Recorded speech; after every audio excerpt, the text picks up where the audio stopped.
অনেক মর্যাদা, অনেক বৈশিষ্ট্য, অনেক সুযোগ আল্লাহ তাআলা দান করছেন। যেমন ছোট্ট দুইটা উদাহরণ বলি।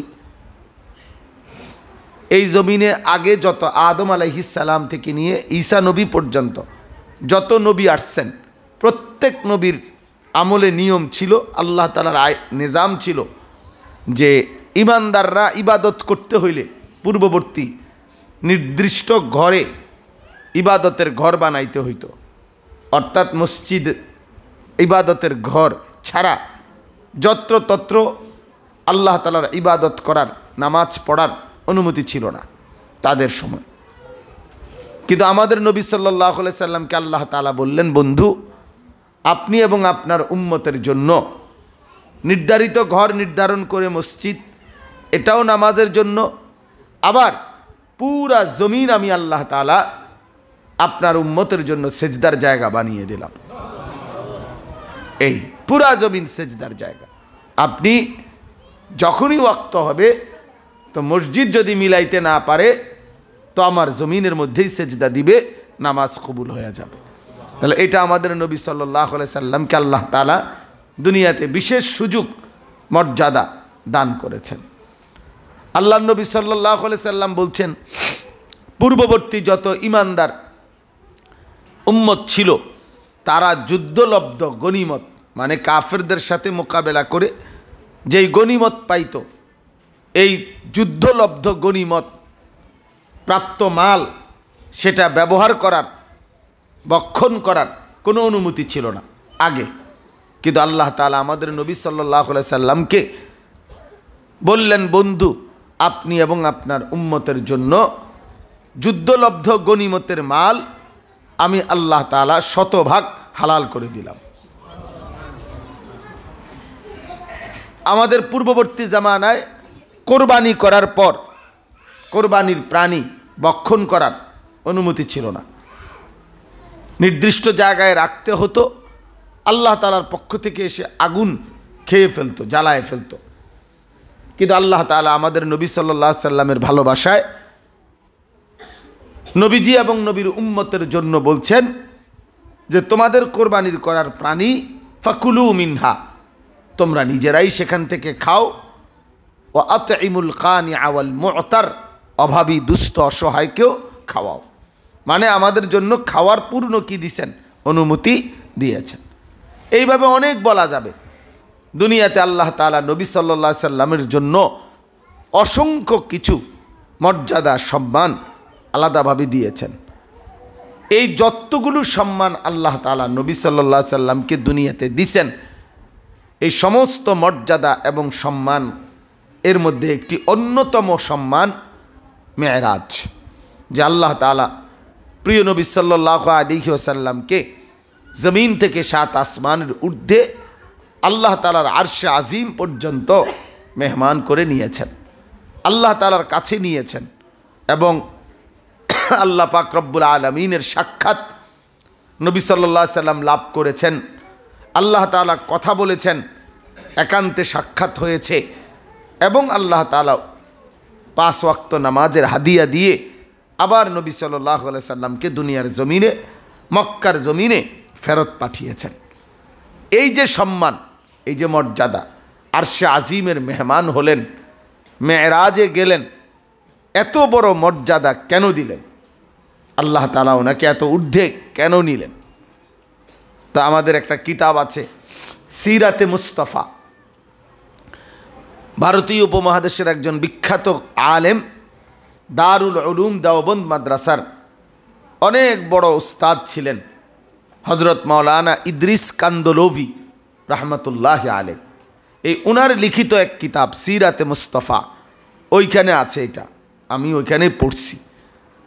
রাসূলুল্লাহ সাল্লাল্লাহু আলাইহি ওয়াসাল্লাম 40 বছর বয়সে যখন কালেমার দাওয়াত দিচ্ছিলেন, তো 40 বছর থেকে একটানা 10 বছর মক্কার মানুষকে তিনি কালেমার দাওয়াত দিলেন দিবানিশি।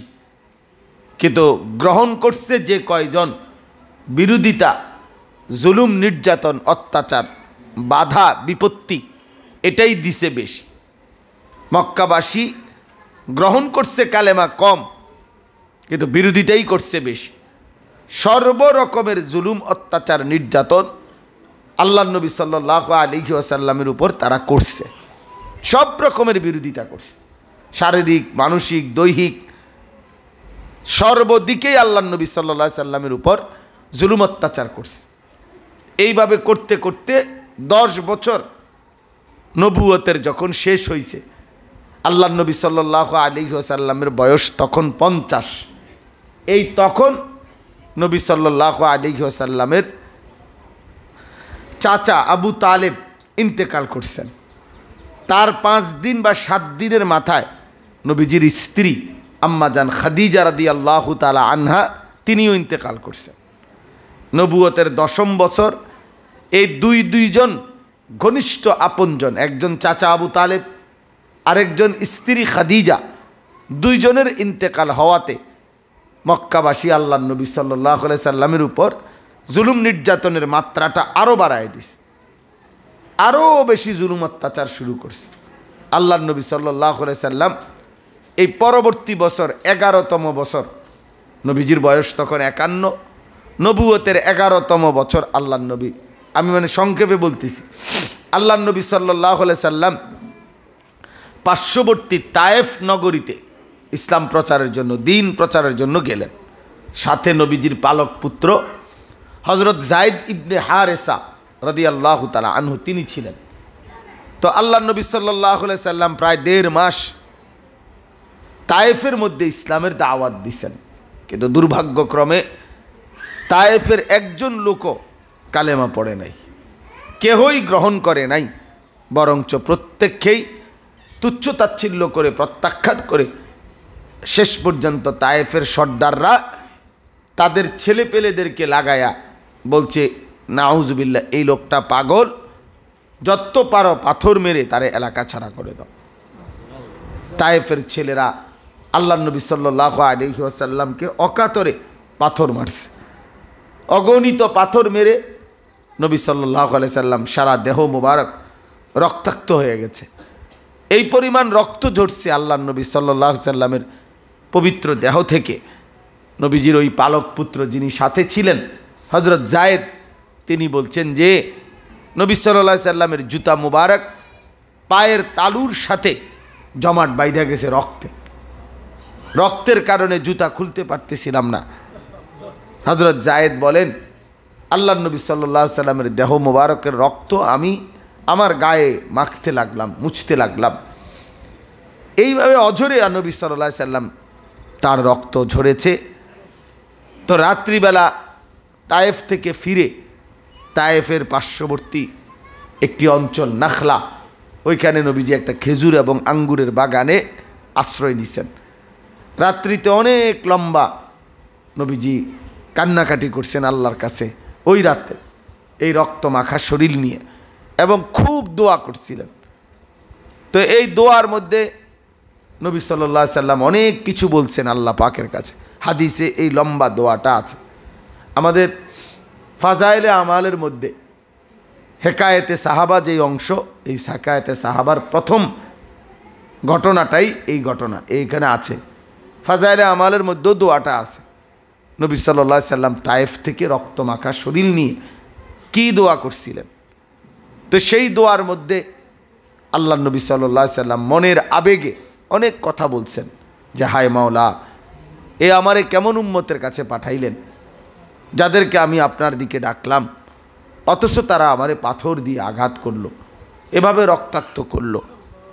এইভাবে নবী সাল্লাল্লাহু আলাইহি সাল্লাম অনেক মনের কথা, আবেগ আল্লাহ নবী সাল্লাল্লাহু আলাইহি সাল্লামের আল্লাহ তাআলার নিকট বললেন। কিন্তু আমার বলার উদ্দেশ্য হলো একটা কথা, সেটা হলো নবী সাল্লাল্লাহু আলাইহি সাল্লাম ওই রাত গভীরে আল্লাহ তাআলার কাছে একটা কথা শুধু বললেন, বিশেষভাবে বললেন যে, মাওলা, পাথরের আঘাত সইলাম, চূড়ান্ত অপমান হইলাম, সবাই প্রত্যাখ্যান করল, সব কিছু মেনে নিলাম, শুধু আমি আল্লাহ একটা জিনিস চাই, যে যদি আপনি আমার উপরে নারাজ না হন, আপনি আল্লাহ, আপনি আমার মালিক, আপনি যদি বলেন যে আমার উপরে খুশি আছেন, ফালা উবালি, তাহলে আমি আর কোনো পরোয়া করি না, আর কোনো কিছুই ভাবতে চাই না। এই কথাটা। আল্লাহ যখন আপনি রাজি থাকলে আমার চলবে, এবার গোটা পৃথিবী আমাকে মূল্যায়ন করুক বা না করুক এইটা আমার দেখার বিষয় না, এটা আমার ভাবার বিষয় না। অতএব এখান থেকে একটা সবক মা বোনদের জন্য, সবক আমাদের জন্য, আল্লাহর পথে অটল ও বিচল থাকা। এতে করে পৃথিবীর কেউ মূল্যায়ন করুক বা না করুক এতে কিচ্ছু যায় আসে না, এতে কিচ্ছু যায় আসে না, কিছুই আসে যায় না। দুনিয়ার সবাই আমরা যারা ছোটোবেলা থেকেই মাদ্রাসায় পড়ছি, এখন তো কিছুটা পরিবেশ বদলাইছে, এখন ব্যাপকভাবে মানুষ মাদ্রাসামুখী, এখন ব্যাপকভাবে মানুষ কোরআন সুন্নাহ পড়ে। আমাদের ছোটোবেলায়ও এতটা ছিল না, আজ থেকে 30 বছর আগে, 35 বছর আগে এত ব্যাপক ছিল না। তো বহুত কিছু আমরাও সহ্য করতে হয়েছে, কি করবে ভবিষ্যতে, কেমনে চলবে। হ্যাঁ, আমার বাড়ির মনে আছে আমরা 5 ভাই মাদ্রাসায় পড়তাম। আমরা আব্বারে আমাগো বাড়িতে কত মানুষ কত মন্দ সন্দ বলতো যে 5 জনেরই তোমার ফুত সব ডিরে মাদ্রাসা দিয়ে দিস, এগুলা ভবিষ্যৎ চলবো কেমনে, কি করবে কেমনে, মানুষ একটু ভাবে না। ওনারা ভাববে উল্টে এলেছে, বুঝছেন না? তো এইভাবে অনেক কিছু গেছে। কিন্তু আমার আব্বাকে আমি দেখছি, আমার আব্বা বলছিল যে, আমার মনে আছে যে আব্বা বলতো যে আসমান ভাঙ্গা প্রয়োজনে আবার হইতে পারে, জমিন উল্টাইয়া হইতে পারে, কিন্তু আমি আমার সিদ্ধান্ত থেকে এক চুলো নড়ব না।